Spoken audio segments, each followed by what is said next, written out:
আজকে মক্কার উদ্দেশ্যে রওনা হয়েছি উমরা করার জন্য। সবাই দোয়া করবেন ইনশাআল্লাহ।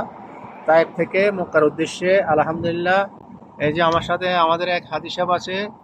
কেমন আছেন হাজি সাহেব? ভালো আছেন? আলহামদুলিল্লাহ। মাশাআল্লাহ। কোথায় যাচ্ছেন? ইনশাআল্লাহ আল্লাহ উমরা করার জন্য উমরার উদ্দেশ্যে রওনা হয়েছি। ইনশাআল্লাহ আল্লাহ সবার উমরা কবুল করুন। ইনশাআল্লাহ, আমিন আমিন। আমরা আলহামদুলিল্লাহ, আল্লাহ শুকর, উমরার জন্য রওনা হয়েছি। সবাই দোয়া করবেন। উমরার জন্য যাচ্ছি, সবাই দোয়া করবেন। নিজের গাড়ি নিয়ে, আমার গাড়ি নিয়ে আমি যাচ্ছি উমরা করার জন্য।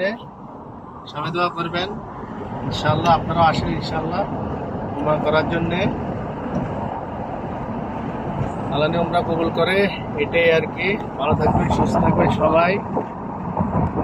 আর তায়েফ থেকে মক্কার উদ্দেশ্যে মক্কা রোড দেখেন কেমন, মাশাআল্লাহ। রিং রোডে আমরা এখন যাচ্ছি মক্কার উদ্দেশ্যে। তায়েফ পার হইয়া হেরাম বানছি, হেরাম বাইন্দা এখন মক্কার উদ্দেশ্যে রওনা হয়েছি ইনশাআল্লাহ। আলহামদুলিল্লাহ, আল্লাহ নিশ্চয়ই সালামতি পৌঁছায়, এটাই আর কি। ভালো থাকবেন সবাই, সুস্থ থাকবেন এবং লাইক কমেন্ট করবেন ইনশাআল্লাহ। সবার জন্য দোয়া করবো ইনশাআল্লাহ। আল্লাহ হাফেজ, বাই বাই।